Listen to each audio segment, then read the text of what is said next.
Assalamualaikum warahmatullahi wabarakatuh. Perkenalkan, nama saya Muhammad Akmal Dermawan. Di sini saya ingin mempresentasikan jurnal dari Aswad Ishaq yang berjudul Peran Public Relation dalam Komunikasi Organisasi. Yang pertama di sini ada pendahuluan. Pengelolaan aktivitas komunikasi ini menjadi sebuah keharusan dilakukan oleh praktisi komunikasi, communication specialist, bagian atau lembaga di dalam perusahaan yang seringkali ditugaskan untuk mengelola aktivitas komunikasi tersebut adalah bagian public relation. Segala aktivitas komunikasi yang dijalankan oleh organisasi merupakan bidang tugas dari bagian public relation. Walaupun mungkin dalam tataran prakteknya public relation akan melakukan koordinasi dan kerjasama dengan bagian lain dalam organisasi guna menjalankan aktivitas komunikasi untuk mencapai tujuan yang telah ditetapkan. Nah, di sini ada pembahasannya. Pembahasannya yaitu mencermati kondisi real yang ada, maka terdapat permasalahan yang patut dikaji.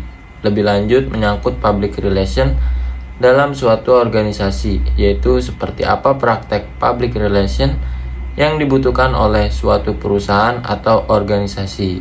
Selanjutnya ada kondisi organisasi.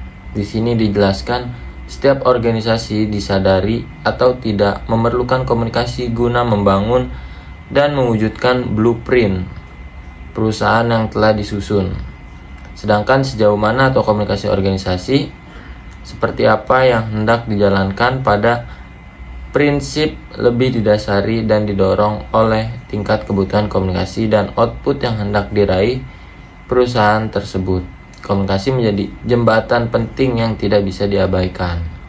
Selanjutnya di sini jelaskan aliran informasi dalam komunikasi organisasi. Dalam komunikasi yang menjadi pusat perhatian, central point adalah persoalan informasi yang diolah dan disebarluaskan. Informasi inilah yang sesungguhnya dikomunikasikan ke segenap publik dari organisasi yang bersangkutan. Pace dan Fowles 1998 menyebutkan ada beberapa model proses transfer informasi dalam komunikasi organisasi. Model dominan muncul adalah top down, bottom up, horizontal, dan lintas saluran. Keempat model tersebut berlaku bagi komunikasi internal dalam suatu perusahaan. Selanjutnya di sini dijelaskan peran public relation dalam komunikasi organisasi. Melalui public relation inilah manajemen organisasi melakukan aktivitas komunikasinya, baik itu kepada publik internal seperti karyawan, manajemen, dan publik eksternal seperti masyarakat sekitar dan konsumen.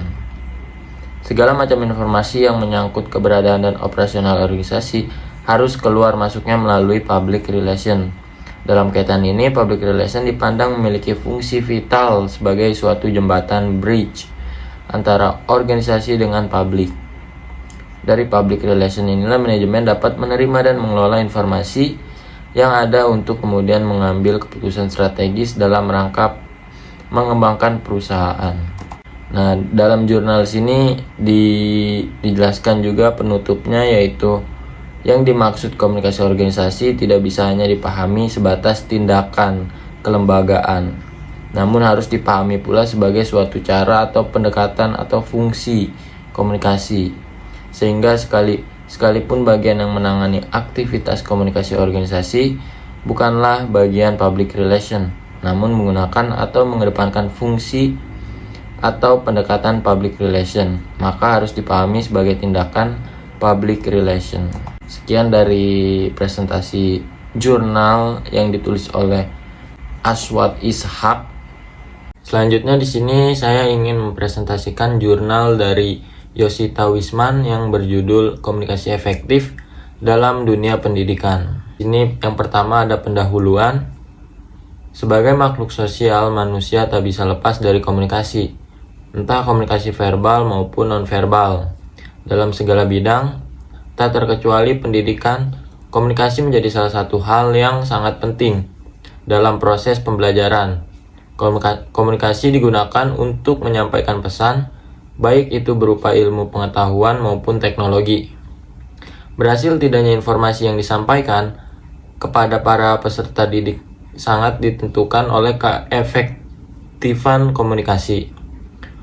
Untuk menciptakan proses komunikasi yang efektif, pendidik harus memahami seluk-beluk komunikasi pendidikan, antara lain mengenai metode yang tepat dalam komunikasi pendidikan, strategi untuk meningkatkan efektivitas komunikasi dalam pendidikan, serta yang tak kalah pentingnya adalah mengenai hambatan yang seringkali muncul dalam komunikasi pendidikan. Selanjutnya di sini dijelaskan komunikasi pendidikan. Yang pertama, komunikasi informatif.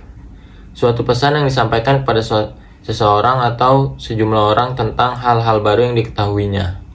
Yang kedua, komunikasi persuasif. Proses mempengaruhi sikap, pandangan, atau perilaku seseorang dalam bentuk kegiatan, membujuk dan mengajak sehingga ia melakukan dengan kesadaran sendiri. Yang ketiga, komunikasi instruktif atau koersif. Komunikasi yang mengandung ancaman, sanksi, dan lain-lain yang bersifat paksaan sehingga orang-orang yang dijadikan sasaran melakukan sesuatu secara terpaksa karena takut akibatnya. Selanjutnya di sini dijelaskan strategi komunikasi efektif. Komunikasi efektif berkaitan dengan kemampuan, ability komunikator, dan komunikannya. Kemampuan adalah kesanggupan, kecakapan, kekuatan kita berusaha dengan diri sendiri.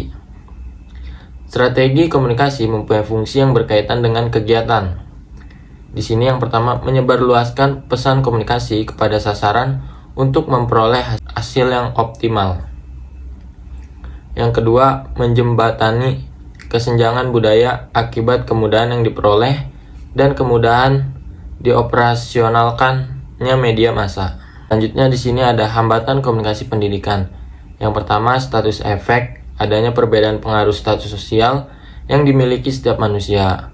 Yang kedua, semantic problem, faktor semantik menyangkut bahasa yang dipergunakan komunikator sebagai alat untuk menyalurkan pikiran dan perasaannya kepada komunikan.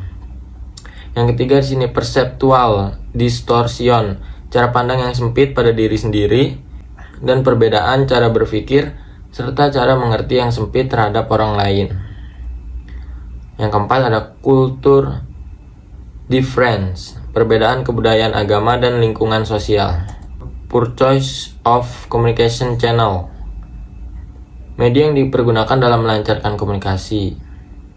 Lalu ada no feedback, tidak ada respon dan tanggapan dari receiver. Physical distraction, gangguan lingkungan fisik terhadap proses berlangsungnya komunikasi. Selanjutnya di sini ada strategi untuk meningkatkan efektivitas dalam komunikasi pendidikan. Yang pertama, mengenali sasaran komunikasi sebelum melakukan komunikasi. Kita perlu mempelajari person yang akan menjadi sasaran komunikasi tersebut. Hal tersebut bergantung pada tujuan komunikasi. Yang kedua ada pemilihan media komunikasi. Media komunikasi sangat banyak jumlahnya, mulai dari yang tradisional sampai dengan yang modern. Untuk mencapai sasaran komunikasi, kita bisa memilih salah satu atau menggabungkan beberapa media tergantung pada tujuan yang akan dicapai, pesan yang akan disampaikan, dan teknik yang akan dipergunakan. Yang ketiga ada pengkajian tujuan pesan komunikasi. Pesan komunikasi memiliki tujuan tertentu. Ini menentukan teknik yang akan diambil. Peranan komunikator dalam komunikasi, yakni ada pada daya tarik dan kredibilitas. Di sini dijelaskan penutupnya juga, yaitu strategi untuk meningkatkan efektivitas komunikasi dalam pendidikan adalah dengan mengenali sasaran komunikasi, memilih media komunikasi yang tepat, mengkaji tujuan pesan komunikasi, dan memaksimalkan peranan komunikator dalam komunikasi. Lalu di sini dijelaskan ada sarannya. Dalam pendidikan, komunikasi memegang peranan penting oleh sebab itu, pendidik harus memahami metode, strategi, dan hambatan komunikasi dalam pendidikan, sehingga komunikasi dalam proses pembelajaran bisa berlangsung secara efektif. Sekian presentasi saya mengenai jurnal komunikasi efektif dalam dunia pendidikan yang ditulis oleh Yosita Wisman. Saya Muhammad Akmal Darmawan. Wassalamualaikum warahmatullahi wabarakatuh.